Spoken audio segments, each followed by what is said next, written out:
Roger here from Big Fat Simulations, proudly presenting Approach Control Remastered. This is a new version of the original 2008 Approach Control that you may remember. Let's jump in.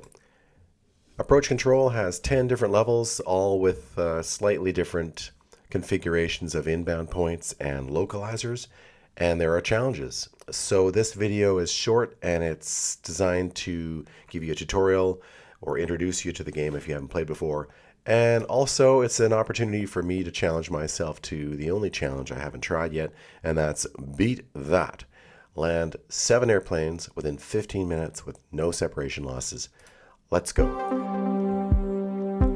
All right, well, clearly we've got some loud music, and I like the music. I'm going to turn it off for you. But before I do, I will say that I'm very proud of this music in this game. I've played 50 hours of this game in testing, and I'm not tired of the music yet. It's multi-layered music, and the intensity of it varies based on how many airplanes you've got. So it makes for quite an enjoyable experience. On that note, I will turn the music off, as well as the pilot voices. I'll let you hear the pilot voice first. November 873 Yankee. Maintain 4000. Okay, so that's the voices. We're going to turn off the music and the voices now. And this little panel here has a few goodies. There's a cheat sheet that reminds you of the separation requirements based on the category of aircraft and so on. You can see that there are some hotkeys for people that are playing on a PC or a Mac. For example, I'm going to turn off the game stats at the top of the screen just by clicking the X button. So what's going on here? I've got a localizer here on the right side of the screen, which has a bearing of 070 degrees. And I've got a November 873 Yankee to the top left, and they're at 4,500 feet descending. Their speed is 130 knots. They're a Piper Seneca, and they're a light category aircraft. And up here to the top right is Firefly 676, an RJ that's medium category. They're at 6,000 feet, ground speed of 280 knots. So what are all these numbers? Well, in air traffic control, there's not a lot of heavy math. This is grade 2 math stuff here. If you don't know what 070 degrees means, then get a picture of a compass and start studying it, because if you want to take this game seriously, you do have to be somewhat familiar with a compass. But basically, 070 degrees is the inbound track. That means that a right angle to that would be 160, which is what our friend here, 73 Yankee, is doing. And a downwind leg, which is paralleling the approach, would be a heading of about 250. So get to know the compass and what these different directions do. I like nice, even numbers. I like downwind legs that are perfect. I like base legs that are perfect. But you can do whatever you want. I mean, you can play this game and just go crazy. But as a real-world controller, I like to try to keep it as realistic as I can. Okay, less talking. I'm going to get this Fireflight down to 3,000 feet right away. My plan is to put them ahead of this Seneca. I'll get the Seneca down to 3,000 feet. 3,000 feet is a nice altitude to commence an approach from. 3,000 feet and intercept prior to this localizer arrow. And that way the pilot intercepts the center line of the runway prior to starting down the glide path. And that's really important.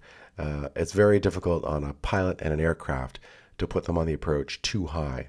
So this Fireflight, if I turn them onto their base now, they're going to wind up too high. And if they get onto that final approach path and they're above their glide path, their approach path vertically, it's going to make for a dangerous and unstable approach. Okay, so let's turn Fireflight down to left to 160. That's for base. Watching very carefully our distance between these two aircraft. Each aircraft has a little ring around it. You'll probably see that little red ring around each aircraft. As long as the rings don't touch, you've got 3 miles of separation, which is all you need, unless it's a lighter category aircraft following a heavier category aircraft. Here we have an RJ, category medium, and a Seneca, category light. And if you look at the rules, it says that you need 4 miles. So these two aircraft need to be separated by 4 miles, not 3. So anywho, let's carry on here. Get them onto a downwind leg of 250. Bring them down to 5,000. 81 Yankee, I'll bring them down to 5,000 as well. Let's give Fireflight their 100 intercept. It may seem like I turned them early, but you watch at how much room it takes for this aircraft to make their turn on to final approach. It's very easy to turn the aircraft too late. And when that happens, the supervisor will talk to you about it.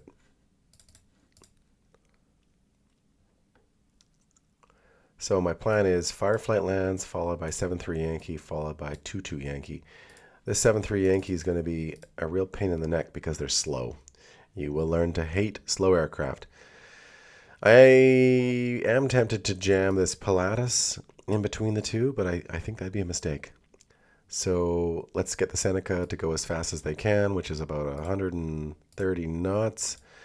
And 2-2 Yankee will slow them down to about 180 for now. A lot of controllers will panic and slow aircraft down to an unrealistically slow speed very early, and it's very tough on the pilot and aircraft to do that. I generally like to give aircraft an intermediate speed of, take this 81 Yankee, I'll give them a speed of 210 knots. And that's a nice number because in real life, just about any aircraft can fly as slow as 210 knots without having to put out their flaps, their slats, their landing gear, all those things. It's a nice, easy speed to fly. So we see that we're getting a little backed up here, so I could tell Big Jet 384 to slow down to 210 knots now, and while you're at it, descend down to 5,000. By the way, don't ever ask a pilot to descend and slow down. It's kind of a difficult thing to achieve, but we'll see.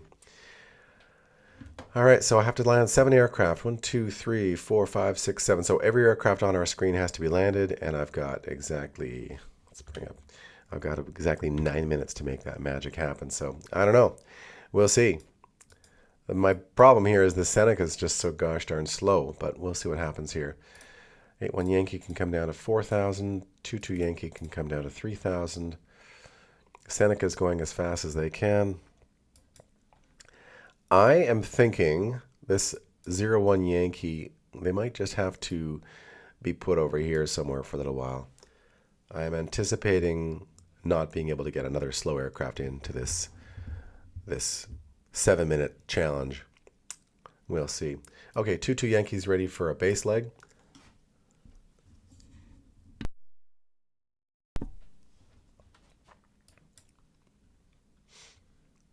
You see these little aircraft, these gray aircraft on the screen, these little splats, like the one at the very left that says 4510. That's an aircraft at 4,500 feet doing 100 knots. Those are VFR aircraft. They're visual aircraft. These are your private pilots that are flying on a sunny afternoon, and they are free to do that. They don't need a clearance to do that. They have rules that they have to keep their eyes peeled for traffic. And you as a controller, forget it. You don't have to worry about them. In real life, you would do everything you can to avoid them, but you're not required to maintain 3 miles of separation. I just stuck them in there for realism. All right, so I am feeling a little bogged down here. I'm going to do a little less talking here and strive to keep some order here.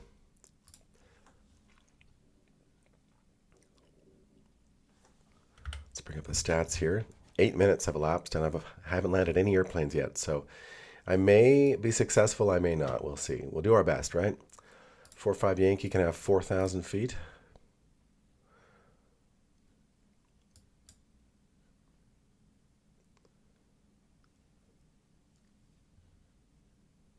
I'll get Big Jet 183 down to 6,000.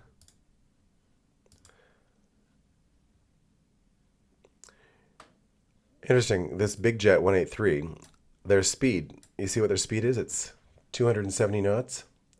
But if I bring up the panel, it says their speed assigned is 230. So why would that be? Well, 2 reasons. For one thing, they've got a tailwind of 5 knots, which makes them a little faster than their indicated speed of 230.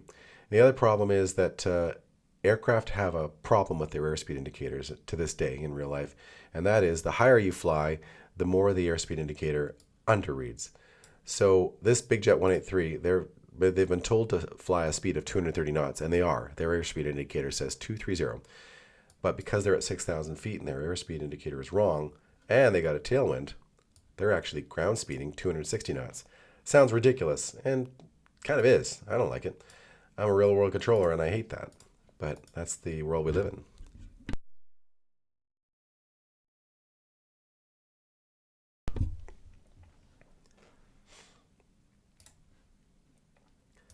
All right, we'll get this 4-5 Yankee down to 3,000 feet. 8-1 Yankee can come down to 3,000 as well.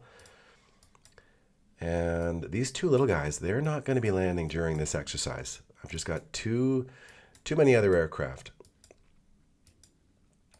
2-2 Yankee needs to be slowed right down.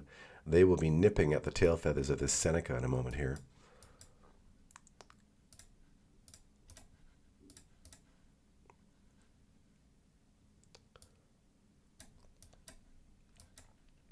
Notice how I drag the tags around?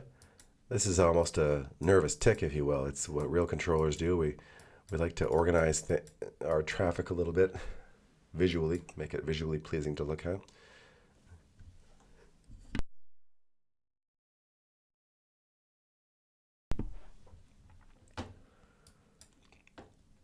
There's something known as compression that we have to be careful of. Take, for example, this light citation following this Pilatus. There appears to be plenty of room, but I'm anticipating this Pilatus is going to slow right down. So I don't want any less room than that. I believe that as the Pilatus puts on the brakes, short final, this 8-1 Yankee is going to come careening into the back of it. So, and if I have one loss of separation, the game is over. Speaking of losses of separation, this is getting mighty close here. I was busy talking, admittedly, and I need to make sure that this 8-2 Yankee and 0-1 Yankee don't get too close.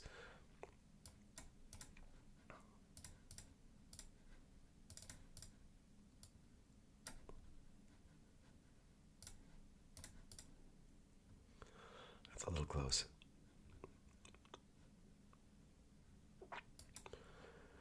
All right, well, folks, I've got 3.5 minutes left to land a whole bunch of aircraft, and I don't know if that's going to happen, to be quite honest.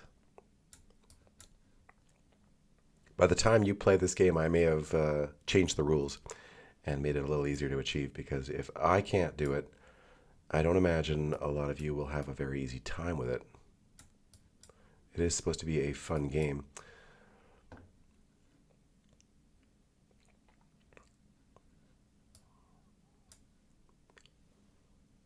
Notice how we've got safety and efficiency up at the top right there. You start out with values of 50% for both, kind of like nobody's born perfect. And then you work your way up to higher safety and higher efficiency. You lose points for aircraft going out of bounds. You lose points for canceling approaches, giving bad turns to final approach, whereby, here, I'll show you a bad turn. I'll show you what happens if we give an aircraft a bad turn to final approach. How's our spacing here? This 2-2 Yankee, if they're not already slowed down, they need to slow down. And this Pilatus, I think it's time for them to slow it right back to 160. And this citation, let's give them about 170. And Big Jet, probably around 190. And Big Jet can come back to about 200. So these numbers, they're just coming out of thin air. We're just eyeballing things, aren't we? Okay, I've got to keep this aircraft in my zone somehow. I don't really have a plan for where they're going. I do know they're not going to be landing in the next 2 minutes.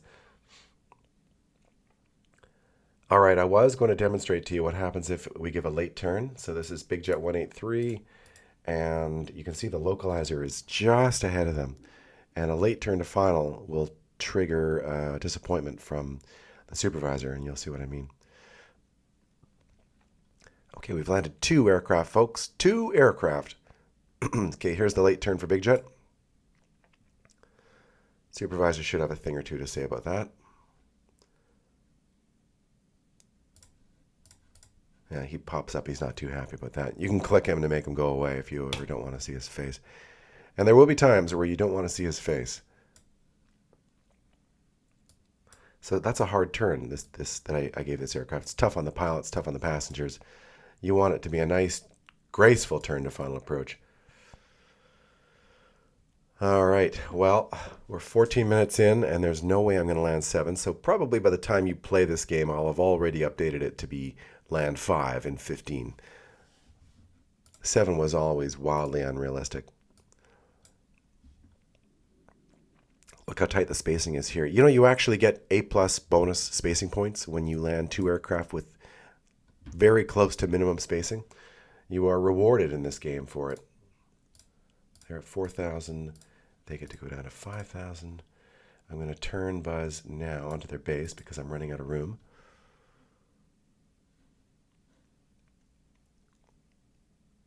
All right, well, that's 15 minutes right there, and that's our game, folks. Did I do really well? No. But did I have any losses of separation? No, I didn't. So overall, that was a good exercise. It was good to test it. I did not reach 7 landings within the time limit. Okay. Let's have a look. Let's check the trophy case just to make sure that they're not lying. Here's my career stats, which shows the beat that. Where's that? Yeah, and it shows the aircraft that I landed and my safety and efficiency. And here is my trophy case, cold and dark. I did actually win the Lightning Trophy yesterday. And anyway, that's nice. There's 20 different trophies that you can earn for yourself.